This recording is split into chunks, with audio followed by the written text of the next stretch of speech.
नमस्कार सभी साथियों को। एक बार सभी साथी जो हाईकोर्ट चतुर्थ कर्मचारी भर्ती या हाईकोर्ट एलडीसी भर्ती की तैयारी कर रहे हैं वो जल्दी से अपनी उपस्थिति है वो इस वीडियो पर दर्शा दीजिएगा। वीडियो को लाइक शेयर और चैनल को सब्सक्राइब कर दीजिएगा। बेसिक ऊपर एक कथन लिखा हुआ है कि ये वीडियो आपके हाईकोर्ट चतुर्थ कर्मचारी भर्ती के लिए ही विशेषतर रहने वाला है। दोस्तों, जो चतुर्थ श्रेणी कर्मचारी भर्ती है उससे जुड़े हुए 85 क्वेश्चन का हमारे पेपर आएगा। अप्रैल में होने वाले एग्जाम में आपके 85 के 85 क्वेश्चन कैसे तैयार हो, या अब तक आपके हाईकोर्ट की तैयारी कैसी हुई है, अब आपको अगर आपकी तैयारी में कमी है तो उसको कैसे सुधार करना है, वो जानकारी भी इसी वीडियो के अंदर रहेगी। दोस्तों, तो ये मॉडल पेपर है, 85 में से 85 सही एक एक बच्चे को यहां पर करना होगा। दोस्तों, तो एक बार मैं आपको 5 सेकंड का समय देता हूं और 5 सेकंड के अंदर सभी लाइक कर देना भाई, और जो भी हाईकोर्ट की तैयारी कर रहे हैं चैनल को सब्सक्राइब कर लेना। ये दो काम शुरू के 5 सेकंड के अंदर ही आप सभी को कर देने हैं। दोस्तों, और फिर हम चलते हैं क्वेश्चनों की ओर। अब देखो, फेस मेरा दिखाई नहीं देगा लेकिन क्वेश्चन आपको दिखाई देते रहेंगे।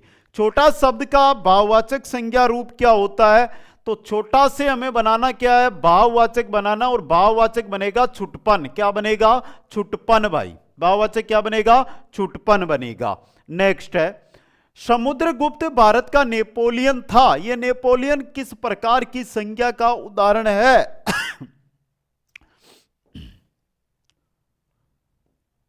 यहां पर बात नेपोलियन की कर रहे हैं। नेपोलियन शब्द है, यह जातिवाचक है। नेपोलियन कैसा है? जातिवाचक। इनमें से किस विकल्प में सभी शब्द जातिवाचक संज्ञाएं हैं, यानी कि जाति का बोध करा रही है? एक जाति का, जैसे मानव, तो मानव के अंदर पूरी की पूरी मानव जाति आ गई ना भाई। भैंस, तो भैंस किसी एक के लिए नहीं, भैंस जाति का बोध करा रही है। भैंस मैंने यहां पर लिख दिया। पर्वत, पर्वत कंप्लीट जाति का बोध करा रहा है। शहर, शहर जाति का बोध करा रहा है। यहां पर देखो, पहाड़, बालक और नदी तीनों जातिवाचक है।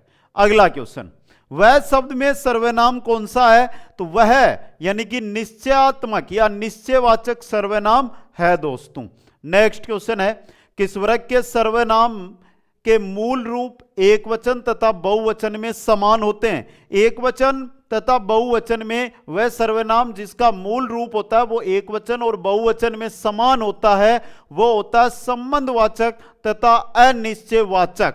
संबंधवाचक तथा अनिश्चयवाचक सर्वनाम। दोस्तों, नेक्स्ट क्वेश्चन है, मध्यम पुरुष सर्वनाम का प्रयोग किस वाक्य में किया गया है? मध्यम पुरुष सर्वनाम, तो यहां से एक शब्द बताऊं आपको, आप। मध्यम पुरुष में आता है ये, और आप है, देखो ये रहा, आप बीमार हो गए थे। समझ गए?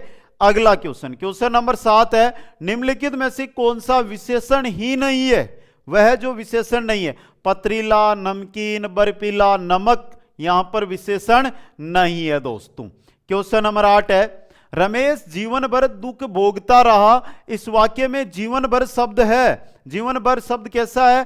परिमाणवाचक विशेषण। जीवन भर में कौन सा विशेषण है? परिमाणवाचक विशेषण है। दोस्तों, नेक्स्ट क्वेश्चन है, सीता अत्यंत सुंदर है। वाक्य में प्रविशेषण कौन सा है? सीता अत्यंत सुंदर है। यहां पर हमें प्रविशेषण छांटना है, और प्रविशेषण यहां पर है सुंदर। क्या है भाई? सुंदर। तो आपका क्या हो गया? गलत हो गया। बात यहां पर विशेषण की बात नहीं हो रही है, यहां पर प्रविशेषण की हो रही है। तो विशेषण की ही विशेषता बताता है, प्रविशेषण होता है।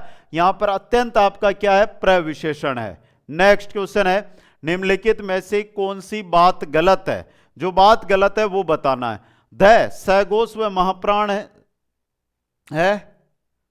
यहां पर ये क्या लिखा है इसको छोड़ो, क्या पता टाइपिंग मिस्टेक है। ब सघोष और ओष्ठ और महाप्राण, क्या ये सही है? क्या देखो नहीं सही है क्या? बताओ जल्दी से। ब सघोष ओष्ठ महाप्राण, देखो एक बार आगे देखो। स्वर रहित र का प्रयोग होता है, प्रयोग हुआ है, किसमें हुआ है? पुनर्निर्माण में। देखो यहां पर र लगा हुआ है, यहां पर र लगा हुआ है, स्वर रहित है ये, यानी कि हलंत के साथ जो र लगता है, र हलंत लगा हुआ मतलब इसके अंदर ए की ध्वनि नहीं है। आगे देखो, यदि किसी के नीचे का ओठ पूरी तरह काट दिया जाए तो किस ध्वनि के उच्चारण में कठिनाई होगी? होठ पूरा तरह काट दिया जाए तो ब का उच्चारण नहीं कर पाएगा। ओठ ओष्ठे होते ना ओठ, तब दोस्तों।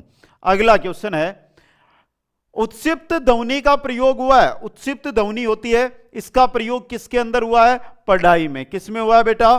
पढ़ाई के अंदर। अगला क्वेश्चन देखो, पूर्वकालिक क्रिया का उदाहरण है। निशिये पानी पीकर दौड़ने चला गया। पानी पीकर फिर दौड़ने गया है, तो पूर्वकालिक क्रिया का प्रयोग हुआ है। नेक्स्ट क्वेश्चन है, इनमें से किस वाक्य में सही क्रिया का प्रयोग हुआ है? किस वाक्य में क्रिया का सही प्रयोग? देखो भाई, करो कमेंट।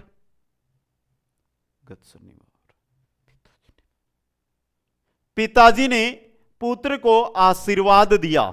ज्यादातर यहां पे ध्यान रखना, आशीर्वाद है ना, इसका शुद्ध रूप भी पूछ लिया जाता है। आगे देखिएगा, इनमें से किस वाक्य में गलत क्रिया का प्रयोग हुआ है? गलत क्रिया। अब तुम जाओ, ये पंक्तियां सूरदास पाठ से ली गई है। आप आम खाके देखो, आम खाके देखो, क्रिया हो रही है सही प्रयोग? नहीं भाई। आगे देखो, निम्नलिखित में से सकर्मक क्रिया, जो सकर्मक क्रिया है वो कौन सी है? खाना। खाना क्या है? सकर्मक क्रिया। नेक्स्ट है, निम्नलिखित में से भूतकाल का वाक्य कौन सा है? भूतकाल, चिट्ठी भेजी जाती है, चिट्ठी भेजी गई है, चिट्ठी भेजी गई, यह भूतकाल का वाक्य है। नेक्स्ट क्वेश्चन है, निम्नलिखित वाक्य का काल पहचानिए। बच्चा सो रहा है, बच्चा सो रहा है, तो देखो बेटा, वो भूतकाल में भी सो रहा था, वर्तमान में भी सो रहा है और भविष्य में सो सकता है, मतलब अपूर्ण वर्तमान काल यहां पर दर्शे मिल रहा है। नेक्स्ट है, अरविंद का समानार्थी शब्द क्या है? अरविंद, अरविंद का होगा जलज। क्या होगा? जलज। नेक्स्ट क्वेश्चन देखिएगा, परीक्षक का अर्थ है, परीक्षक, परीक्षक का अर्थ क्या होता है? कमेंट करो भाई। यहां पर जो शब्द लिखा हुआ है वो है परीक्षक, और परीक्षक का अर्थ क्या होता है? अब देखो बेटा, यहां से एक छोटी सी जानकारी दे देता हूं। मेरे पास, अगर आपके पास, मेरे पास तो है भाई, आपके पास अगर 55 दिन का समय है, ज्यादा समय नहीं मांग रहा हूं, 55 दिन का समय है, और बिल्कुल अभी आपकी तैयारी जीरो पर है, और आप इस जीरो को 100% पर लेकर जाना चाहते हैं, और आपके पास अगर 55 दिन का समय है, और आपके पास कितने? मात्र ₹599 उपलब्ध है, तो आपको करना क्या है? कंटेंट लगभग 1000 प्लस जो कोचिंग्स है वो हाईकोर्ट की तैयारी करवा रही है। वहां से आपने चतुर्श्रेणी की भी की होगी, वहां से और भी अलग तैयारियां की होगी। लेकिन देखो, मैं एक चीज बताऊं, चतुर्श्रेणी कर्मचारी जो भर्ती हुई है उसमें ज्यादा तो मैं नहीं बोलता, लगभग 4000 प्लस बच्चे एकमात्र कुचामन ऑनलाइन क्लासेस से सिलेक्शन लेने वाले हैं, जिनका रिकॉर्ड मेरे पास है, क्योंकि ऑनलाइन काम रहता है, ऑनलाइन में रिकॉर्ड हमारे पास डेटा है, वो 10% ही पहुंचता है। ना तो बकवास रहेगी, ना कोई बड़ी बातें रहेगी, जो कंटेंट पढ़ना है वो आपको पढ़ाया जाएगा। करना क्या भाई? आपको कुचामन ऑनलाइन क्लासेज एप्लीकेशन है वो इंस्टॉल करनी है। सर जी इंस्टॉल कर लिया, अभी क्या करें? बेटा रजिस्ट्रेशन कर लो। सर कर लिया रजिस्ट्रेशन, अभी क्या करें? कुछ मत करो, लाइव बैच का फोल्डर आया होगा, लाइव बैच, लाइव कोर्स का, उसमें जाओ, उसमें चले गए। सर अभी क्या करें? वहां पर हाईकोर्ट कॉम्बो बैच मिल रहा होगा, देखो देखे नहीं सभी, उस हाईकोर्ट कॉम्बो बैच को आपको ज्वाइन करना है। उतनी रकम, कोई लाखों करोड़ों रुपए नहीं है, और ना लूटने वाला काम है। कंप्लीट कंटेंट मिलेगा, लाइव मिलेगा, रिकॉर्ड मिलेगा, टेस्ट सीरीज मिलेगी, पर्सन बैंक मिलेगी, और जो कुछ पढ़ लोगे उसके बाद रिवीजन में यूट्यूब पे करवाई दूंगा। तो मेरी बात मानोगे?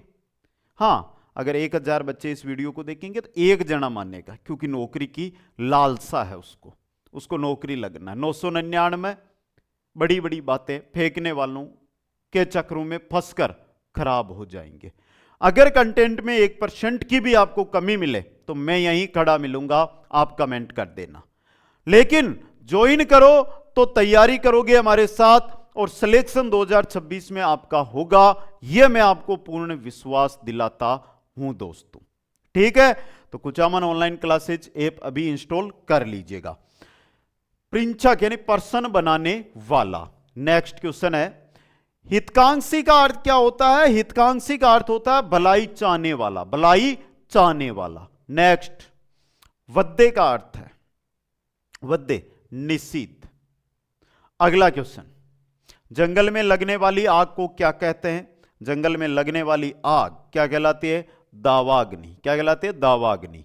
नेक्स्ट, वह स्त्री जिसका पति दूसरा विवाह कर ले, इस वाक्यांश के लिए एक शब्द है। वह स्त्री जिसका पति दूसरा विवाह कर ले, अद्युड्डा। क्या कहलाती है? अद्युड्डा। नेक्स्ट है, जिसने ऋण चुका दिया हो, वाक्यांश के लिए एक शब्द है। जिसने ऋण चुका दिया हो, उऋण। क्या होगा? उऋण होगा दोस्तों। नेक्स्ट क्वेश्चन है, असंगत का चुनाव कीजिएगा। माधव, पिक मित्र, कुसुमार, पंथी, शंपा, बंठोई। ध्यान से देखोगे तो चुन लोगे, नहीं देखोगे तो नहीं चुन पाओगे। यहां पे देखो, पंथी, शपा और बंठोई ये आपस में असंगत है भाई। क्वेश्चन नंबर 28 देखो बेटा, निम्नलिखित में से कौन सा धनुष का पर्यायवाची नहीं है?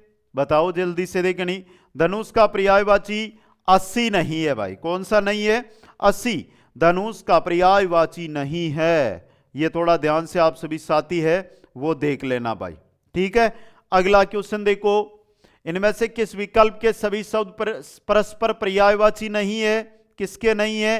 तो देखो, तट और मंदार ये आपस में पर्यायवाची नहीं है, तट और मंदार। बाकी दुकुल, वसन, कच्छ, कुंतल, गगन, शून्य ये आपस में पर्यायवाची है।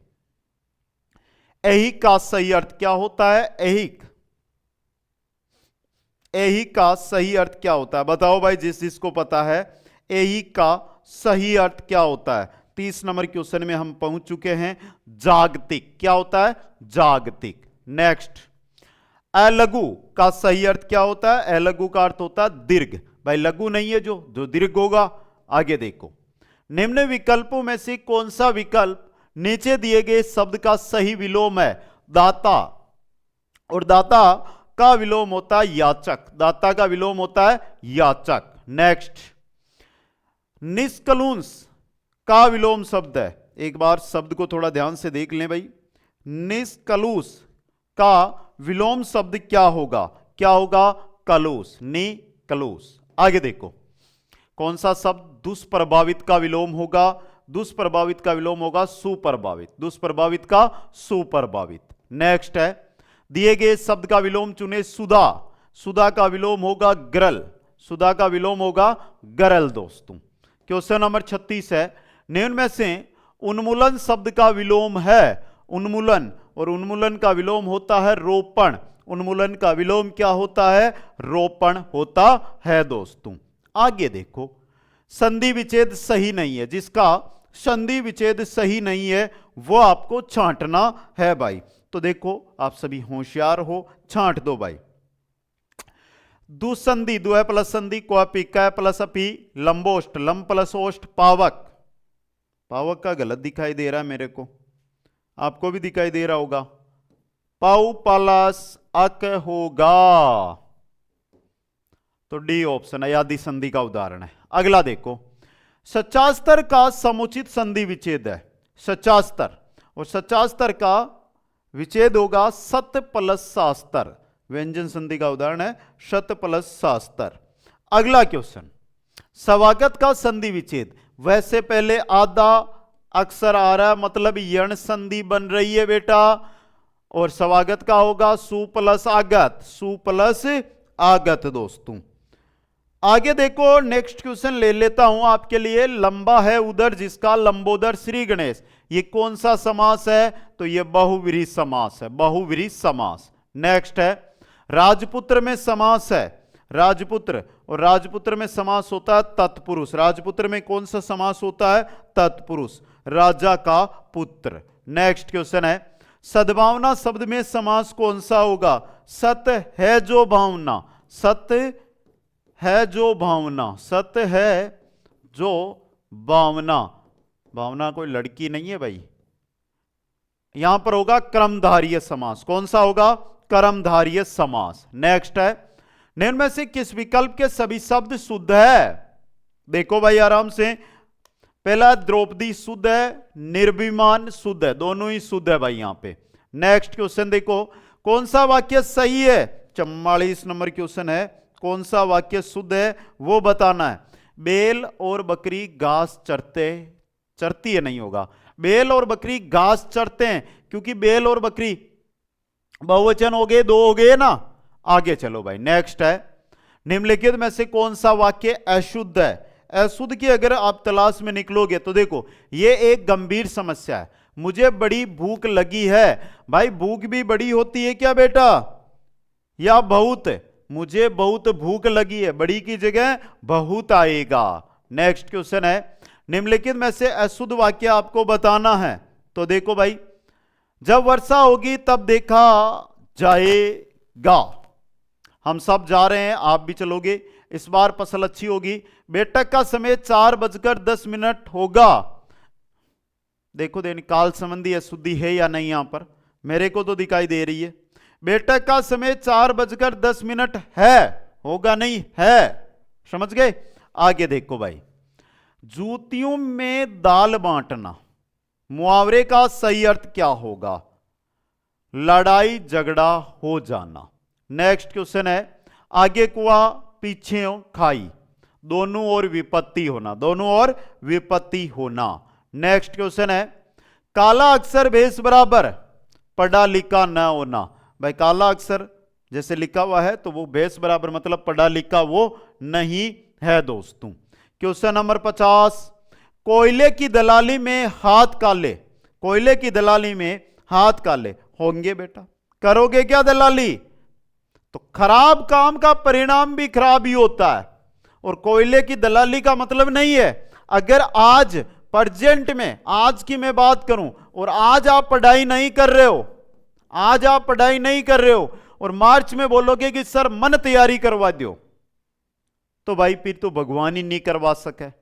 आज अगर आप तैयारी कर रहे हो, आज आप पढ़ाई कर रहे हो, तो मार्च में ये बोलोगे कि सर मां को तो सिलेक्शन पक्को है थे, तो अब मैं रात ना चालू कर दो, मैं तो तैयारी मां की पूरी कर ली। तो कोयले की दलाली, यानी कोयले की दलाली कौन कर रहा है? जो आज नहीं पढ़ रहा है। इसलिए बोल रहा हूं, निवेदन है आपसे, जो भी वीडियो पर आए, भर्ती बहुत ही बेहतरीन है, पद भी इसमें बढ़ेंगे, क्यों ना आप तैयारी करते रहो भाई। अब देखो थोड़ी इंग्लिश आसी, तो इंग्लिश ना आप पछले से पहले आप क्लासेस करती पढ़ लिया भी मजो आसी न जरा। स्त्रियों के कंठाभूषण को कहा जाता है, स्त्रियों के कंठ आभूषण, और स्त्रियों का जो कंठ आभूषण होता है उसे आड कहते हैं, आड। नेक्स्ट, गागरोन किला किस श्रेणी में आता है? गागरोन का किला आता है जल दुर्ग में। किस में आता है? जल दुर्ग में। नेक्स्ट है, कौन सा जल दुर्ग नहीं है? भटनेर का किला जल दुर्ग में नहीं आता है भाई, गागरोन, भैंसरोडगढ़ और कोसवर्धन आते हैं। नेक्स्ट, ओदक दुर्ग से अभिप्राय क्या है? ओदक दुर्ग कहते हैं जल दुर्ग को ही, ओदक दुर्ग जल दुर्ग को कहा जाता है। स्त्रियों के सिर के आभूषण को क्या कहते हैं? बताओ भाई लाडलों, स्त्रियों के सिर का जो आभूषण होता है उसे क्या कहा जाता है? देख के बताओ। खींच, खिवली, गजरी, गुड़दो। 65 नंबर क्वेश्चन, खींच कहते हैं। क्या कहते हैं? खींच, खींच, खींच, समझ गए। अब एक आया खिवली, खिवली गले का आभूषण होता है बेटा, कहां का होता है? गले का। गजरी कलाई का, गजरा नहीं है बेटा, गजरा को तो नाम आनु चाहिए था। और गुड़दो, गुड़दो होता है कान का आभूषण। ठीक है, आगे चलो। क्वेश्चन नंबर 66, निम्नलिखित में से कौन सा किला मरुस्थलीय किले की श्रेणी में आता है? तो भाई देखो, जूनागढ़, मेहरानगढ़, मरुस्थलीय किलों की श्रेणी में मेहरानगढ़ सही है क्या मेरा? तो बेटा जूनागढ़ किस में आएगा? जूनागढ़, मेहरानगढ़ से ज्यादा मरुस्थलीय में जूनागढ़ आएगा। नेक्स्ट है, बाड़ोली मंदिर परिसर का संबंध किस वंश के शासकों से है? तो इसका संबंध है गुर्जर परतियार से। नेक्स्ट, निम्नलिखित में से कौन सा मंदिर राजस्थान में 10वीं शताब्दी के विकसित परतियार शैली के मंदिरों से संबंधित है? कौन सा मंदिर है? तो यह मंदिर आपका घाटेश्वर मंदिर, घाटेश्वर मंदिर दोस्तों। क्वेश्चन 69, पुरुषों की पगड़ी में लगाने वाला आभूषण क्या कहलाता है? क्या कहलाता है? तुर्रा, तुर्रा। क्या कहलाता है? तुर्रा। तुर्रा कहलाता है। तख्ती या तकीती, तकीती जो आभूषण है ये कंठ का आभूषण होता है, गले का आभूषण। एक है दूगड़ी, दूगड़ी हाथ का, स्त्रियों के हाथ का आभूषण होता है, हाथ का, कहां का, हाथ का आभूषण। और दांस दांतों का आभूषण होता है, दांतों का। क्वेश्चन नंबर 70 देखो, बारडोली के मंदिर किस मंदिर शैली से जुड़े हुए हैं? क्वेश्चन को घुमा दिया भाई, जगह ही जगह पंचायतन शैली से। नेक्स्ट है, राजस्थान में भूमिज शैली का सबसे पुराना मंदिर, तो वो है पाली जिले का सेवाड़ी जैन मंदिर, पाली जिले का सेवाड़ी जैन मंदिर। नेक्स्ट है, निम्नलिखित में स्त्रियों की नाक का आभूषण है, स्त्रियों की नाक का आभूषण है बुलाक, कौन सा है, बुलाक। नेक्स्ट क्वेश्चन है आपका, तीजनबाई निम्नलिखित में से किस लोक गीत से संबंधित है? ध्यान से देख लो क्वेश्चन, गलती मत कर देना लाडलू। तीजनबाई, और तीजनबाई है पंडवानी से, पहली बार पढ़ रहे हैं सभी।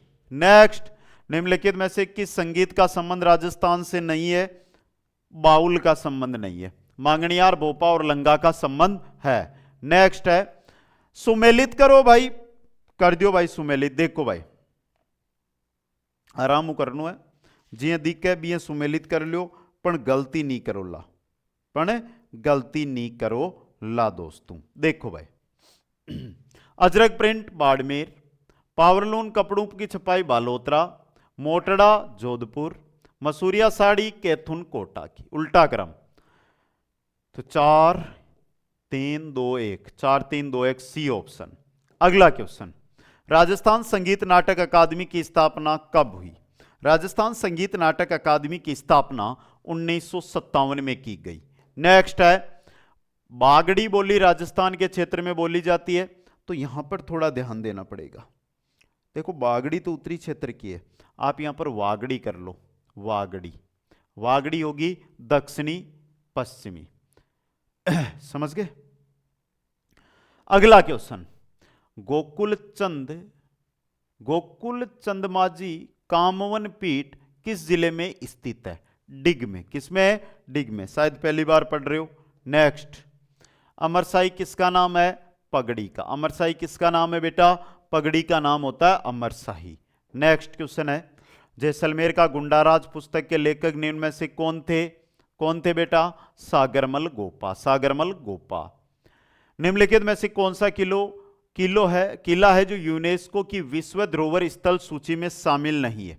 गागरोन, जैसलमेर, कुंभलगढ़, अचलगढ़ नहीं है। कौन सा नहीं है? अचलगढ़। नेक्स्ट है, संत हरिदास संप्रदाय के संस्थापक थे, किसके थे भाई? निरंजनी के। नेक्स्ट है, राजस्थान में पर्यटन और सांस्कृतिक उद्यमिता को बढ़ावा देने के लिए 4 दिसंबर 2024 को कौन सी नई नीति लागू की गई? कौन सी? राजस्थान पर्यटन इकाई नीति, RTUP। नेक्स्ट क्वेश्चन है, अभी हाल ही में राजस्थान ने प्रदेश की पहाड़ियों पर स्थित जिन किलों को विश्व धरोहर का दर्जा दिलाने के लिए यूनेस्को में प्रस्ताव भेजने का निश्चय किया है, उनकी संख्या कितनी है? उनकी संख्या है 7। उनकी संख्या कितनी है बेटा? उनकी संख्या है 7। यह क्वेश्चन इंपॉर्टेंट भी बन सकता है। नेक्स्ट क्वेश्चन, राजस्थान का कौन सा नृत्य रूप 2010वीं यूनेस्को की अमूर्त सांस्कृतिक धरोहर सूची में सम्मिलित किया गया?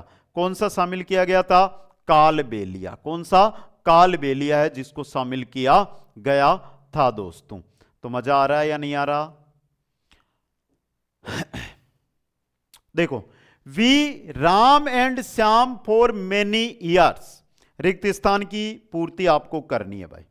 देखो, we have been knowing Ram and Shyam for many years. Ram eat yesterday, बताओ भाई।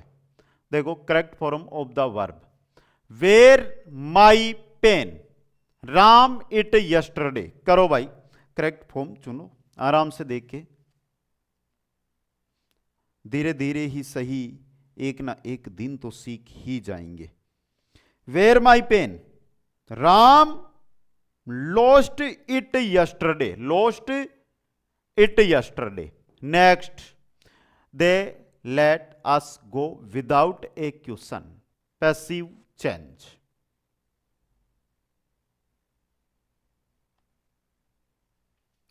वी वर लेट यानी to go without a question. अगला question, choice the option which been describe the meaning of the bold purchase in the given sentence. वो can say वो will turn up next. अब यहां पे देखना क्या है कि जो डिस्क्राइब किया हुआ है वो कौन सा है। टर्न अप, यह है भाई, turn up, turn up, TURN up, क्या बनेगा बता दो भाई लाडलू, बताओ। अराइव। अगला क्वेश्चन,